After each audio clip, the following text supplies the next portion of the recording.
এক ভক্ত মা, বাড়ি আরামবাগ। উনি দীর্ঘদিন অসুখে ভুগেছিল। ওনার পেটের যন্ত্রণা হতন। অনেক ডাক্তার দেখেছে, অনেক জায়গায় গিয়েছে, কোনো কিছু সুরক্ষা হয়নি। উনি হঠাৎ একদিন মায়ের ইউটিউবে ভিডিও দেখে, মাকে দেখে মনে মনে করে মানসিক করেছিল, মা গো, আমার ওই পেটের যন্ত্রণাটা দূর হয়ে গেলে মা তোমাকে পুজো দিয়ে আসবো আর তোমার থানে যাব।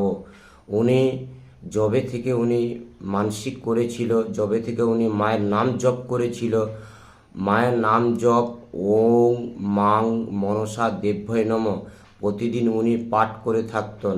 মাকে জানাতন দুঃখের কথা, কষ্টের কথা জানাতন। মা ওনাকে নতুন জীবনদান দিয়েছে। উনি এখন খুবই ভালো আছে। উনি আমাকে ফোন করে বলেছিল, ঠাকুরমশাই, আমি মাকে মানসিক করে মায়ের নাম জপ